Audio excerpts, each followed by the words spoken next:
Assalamualaikum warahmatullahi wabarakatuh. Perkenalkan, nama saya Lutfi Alifa Rahma, kelompok 193 NIM 183131107 dari jurusan Pendidikan Anak Usia Dini, Fakultas Ilmu Tarbiyah IAIN Surakarta. Saya siap untuk melakukan KKN Transformatif Kersodharma tahun 2021 yang bertema Penguatan Ketahanan Masyarakat Masa Pandemi COVID-19 berbasis kearifan lokal dan moderasi beragama. Dosen pembimbing lapangan yaitu Ibu Elita Ulfiana yang bertempatan di Kebak RT 3 RW 13 Wiron Mojolaban Sukoharjo. Kata mutiara, bersyukur dan berbahagialah apapun yang terjadi, karena semua sudah diatur oleh Allah Subhanahu wa Ta'ala. Minggu pertama, 29 Juni 2021, hari pertama. Kebak RW 13 merupakan salah satu dusun atau dukuh yang terdapat di Desa Wiron, Kecamatan Mojolaban, Kabupaten Sukoharjo. Ada 3 RT dalam dukuh Kebak RW 13 yang meliputi RT 1, RT 2, dan RT 3. Di lingkungan tempat tinggal saya yaitu RT 3 RW 13, terdapat 80 KK di mana ada 287 orang dan semua penduduk menganut agama Islam. 30 Juni 2021, hari kedua. Hasil wawancara dengan Bapak Mulyono selaku Ketua RT 3 Pemetaan Sosial Wilayah Geografis di Dukuh Kebak RW 13 Desa Wiron sebagai berikut. Dukuh Kebak RW 13 Desa Wiron terdapat 3 RT. Warga RT 3 menganut agama Islam. Warga yang terdapat di RT 3 meliputi balita, anak-anak, remaja, dewasa, hingga lansia. Warga RT 3 memiliki tingkat pendidikan yang berbeda-beda, mulai dari tidak sekolah hingga ada yang sudah lulus perguruan tinggi. Jenis pekerjaan warga RT 3 meliputi pengrajin genteng, buruh, karyawan, pedagang, namun mayoritas pekerjaan sebagai pengrajin genteng. Di Kebak RW 13 memiliki fasilitas berupa masjid, poskamling, pemakaman, puskesmas, gedung pertemuan, dan pegadaian. Untuk batas wilayah RT 3 yaitu bagian timur itu RT 2 dan RT 1. Bagian selatan itu Dukuh Ngambak Kelang Desa Wiron atau SMA Negeri 1 Mojolaban. Bagian barat itu Dukuh Godekan Desa Wiron atau TK Desa Wiron 3 dan Sawah. Dan bagian utara itu Dukuh Kenteng Sari, Desa Dukuh atau Sawah dan Sungai.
Juli 2021, hari ketiga. Di tengah wabah penyebaran virus corona atau COVID-19, kita memang harus berpegang teguh dengan aturan maupun himbauan yang diberikan oleh pemerintah pusat. Agar aturan dan himbauan tersebut bisa berjalan, maka Saya mengajak semuanya untuk stop penyebaran COVID-19 dengan melakukan 6M. 6M itu: 1. Memakai masker dengan benar. Sebelum memakai masker, selalu pastikan masker dalam kondisi bersih. 2. Mencuci tangan pakai sabun dan air bersih yang mengalir. Jangan lupa sebelum melakukan aktivitas ataupun sesudah melakukan aktivitas, selalu cuci tangan. Yang ketiga, menjaga jarak 1-2 meter. Yang keempat, menjauhi kerumunan. Hindari tempat-tempat ramai yang memudahkan untuk penyebaran virus. Yang kelima, membatasi mobilitas. Sebisa mungkin meminimalisir kegiatan yang memang tidak penting ataupun mendesak. Yang keenam, menghindari makan bersama. Membawa bekal dari rumah, makan di tempat masing-masing. Jika terpaksa makan dari luar, pastikan tidak ramai dan tempat makan menjalankan protokol kesehatan dengan ketat. Jangan lupa kita sebagai seorang muslim selalu berdoa supaya diberi kesehatan, dijauhkan dari berbagai macam virus terutama COVID-19, serta semoga pandemi ini segera berakhir dan bisa beraktivitas seperti biasanya. Amin. Tetap jaga iman, aman, dan imun. Semangat semuanya. 2-3 Juli 2021. Hari keempat. Hasil wawancara dengan Bapak Mulyono selaku Ketua RT 3 RW 13 Wiron mengenai sejarah masyarakat umum dan tematik terkait pandemi. Untuk sejarah Desa Wirun. Desa Wirun terletak di Kecamatan Mojolaban, Kabupaten Sukoharjo. Di Desa Wirun terdapat 8 dusun yang terdiri dari Mbabrik, Gendengan, Wirun, Ganggungan, Mertan, Ngambak Kalang, Kebak, Godekan. Tempat yang saya jadikan untuk KKN transformasi Kerso Dharma yaitu di Dusun Kebak, di mana saya mengambil lokasi Kebak RT 3 RW 13 Wirun. Hasil wawancara dengan Bapak Mulyono selaku Ketua RT 3, tidak ada sejarah di dusun kami. Namun, untuk sejarah Desa Wirun ada sebagai berikut. Nama Desa Wirun berasal dari bahasa Jawa yang terdiri atas wi, yang bermakna orang yang mempunyai kemampuan lebih atau sakti, dan run yang bermakna keturunan. Jadi, Desa Wirun merupakan desa keturunan orang yang mempunyai kemampuan lebih atau sakti. Konon diberi nama itu karena terdapat kisah orang sakti yang membunuh banteng dengan tangan kosong. Untuk tematik terkait tema, sebelum terjadinya pandemi COVID-19, kegiatan yang ada di Dusun Kebak seperti kegiatan keagamaan, pekerjaan, pendidikan selalu berjalan baik dan lancar. Namun, ketika terjadi pandemi COVID-19, kegiatan masyarakat yang terdapat di dusun berjalan kurang lancar. COVID-19 memiliki dampak yang sangat besar bagi masyarakat, yaitu kegiatan keagamaan dibatasi. Dari yang seharusnya ada pengajian Ahad pagi Kliwon sekarang ditiadakan. Menurutnya pendapatan yang diterima masyarakat dan juga untuk pendidikan anak yang seharusnya sekolah, belajar bersama dengan guru bahkan teman sekarang dirumahkan. Sehingga anak mengalami kesulitan belajar dengan sistem daring. 4 Juli 2021, hari kelima. Di atas merupakan kegiatan minggu pertama. Selanjutnya, minggu kedua, 5 Juli 2021, hari ke-1. Terdapat 2 isu prioritas di Kebak RT 3, yaitu pendidikan dan kesehatan. Pendidikan dan kesehatan menjadi isu prioritas karena semenjak adanya COVID-19, anak-anak hanya diberikan tugas saja, tanpa adanya penjelasan dari guru. Sedangkan orang tua sibuk bekerja, sehingga banyak orang tua yang mengeluh bingung bagaimana caranya. Dan untuk kesehatan, beberapa ada yang sakit karena COVID-19, bahkan pergantian musim atau musim pancaroba. Kedua isu tersebut akan kita bahas lebih lanjut lagi dan mencari solusinya. 6 Juli 2021, hari kedua. Pendidikan dan kesehatan merupakan isu prioritas. Analisis akar masalah dan analisis prioritas. Pertama, pendidikan. Sebelum pandemi, kegiatan belajar mengajar di sekolah tetap dilaksanakan setiap hari. Tetapi, setelah adanya pandemi, kegiatan belajar mengajar dilakukan secara online. Dengan adanya sistem pembelajaran online, para orang tua bahkan anak merasa bingung dengan tugas yang diberikan guru. Karena guru hanya mengirimkan materi dan tugas tanpa adanya penjelasannya. Atau malah orang tua yang kurang paham yang guru katakan. Solusi dari masalah itu adanya pendampingan secara langsung kepada anak yang membutuhkan dengan melakukan protokol kesehatan. Yang kedua, kesehatan. Saat ini kesehatan adalah yang paling penting. Akan tetapi kesehatan masyarakat mematuhi protokol masih kurang, seperti tidak memakai masker ketika berada di tempat umum, tempat cuci tangan dan penguatan imun tubuh perlu diperhatikan. Masalah itu yang menjadi mata rantai penyebaran COVID-19 meningkat. Solusi dari masalah itu, kita melakukan tindakan stop penyebaran COVID-19 dan menyarankan untuk berjemur 15-30 menit. 7 Juli 2021, hari ketiga. Pembentukan panitia inti dengan adik saya sendiri, yaitu Fauzia Ramadhani, dan langsung sosialisasi COVID-19 dengan menempelkan poster. Tujuannya agar warga membaca lalu melakukan 6M tersebut dengan baik dan benar. Poster ditempelkan di musola, pos kamling, dan rumah warga. 8 Juli 2021, hari keempat. Perencanaan pelaksanaan kegiatan KKN T Kerso Dharma. Kegiatan yang dilaksanakan itu: 1. Pendampingan belajar anak-anak, misalnya pendidikan umum ataupun pendidikan agama seperti TPA. Yang kedua, sosialisasi dan pembagian masker. 9 Juli 2021, hari kelima. Di atas merupakan kegiatan minggu kedua. Selanjutnya, minggu ketiga fokus ke kesehatan. 12-13 Juli 2021, hari ke-1. Finalisasi perencanaan dan pelaksanaan kegiatan awal dengan membagikan masker. Tujuannya untuk sosialisasi COVID-19, di mana supaya warga kalau keluar dari rumah selalu memakai masker. 14 Juli 2021, hari kedua. Finalisasi perencanaan kegiatan bersama masyarakat dengan tim inti, yaitu masyarakat sudah menyediakan tempat cuci tangan. Tujuannya untuk sosialisasi COVID-19. 15 Juli 2021, hari ketiga. Penyiapan kegiatan bersama masyarakat, yaitu masyarakat sudah melakukan berjemur 15-30 menit di pagi hari. Tujuannya untuk terhindar dari COVID-19 dan bagus untuk tubuh.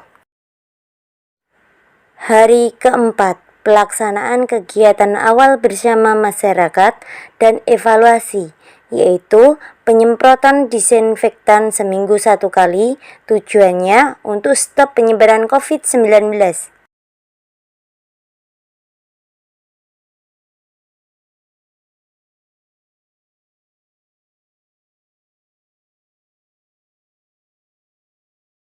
Berikut anak kecil yang menirukan saya menanam jahe. 16 Juli 2021, kegiatannya rekap data dan dokumentasi minggu ketiga, hari 1 sampai ke-4 sebagai berikut. Selanjutnya, minggu keempat. 19 Juli 2021, hari ke-1. Pelaksanaan kegiatan dan evaluasi di mana saya mendampingi anak dalam belajar online. Dikarenakan sudah masuk tahun ajaran baru, jadi sudah mulai sekolah walaupun masih online.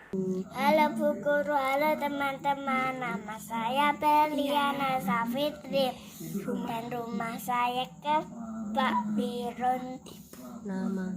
Nama ibu saya Titi dan ayah saya namanya Tukimen. Terima kasih. Assalamualaikum, namaku Aurel. Agamaku Islam. Tuhanku Allah. Kitabku Al-Quran. Tempat sholatku di masjid. 20 Juli 2021 hari kedua. Penyiapan kegiatan-kegiatan bersama masyarakat di mana menyambut Hari Raya Idul Adha.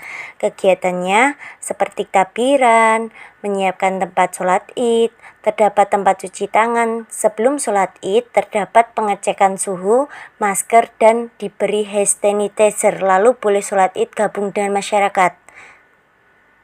Setelah selesai sholat Id, pembelian hewan kurban, lalu pemotongan daging. Ketika sudah selesai, dibagikanlah ke masyarakat. 21 Juli 2021, hari ketiga. Pelaksanaan kegiatan-kegiatan bersama masyarakat dan evaluasi, di mana saya memberikan stimulus kepada anak dengan cara belajar sambil bermain.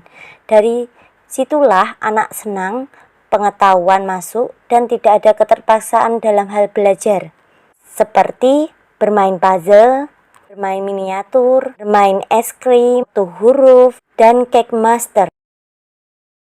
22 Juli 2021 hari keempat.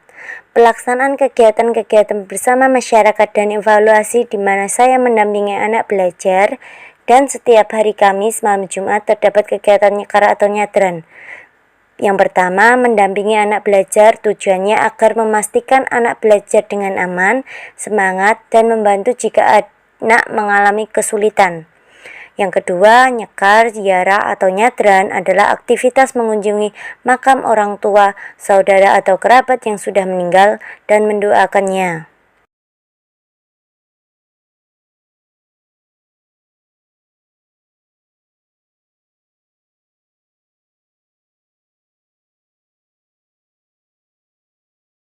Dan terdapat kegiatan yasin atau tahlilan. Yasinan adalah sebuah kegiatan yang dilakukan bersama-sama dengan membacakan surat yasin dan tahlil dengan tujuan untuk berzikir bersama atau untuk memberikan doa terhadap seseorang yang tertimpa musibah sakit atau orang yang sudah meninggal dunia.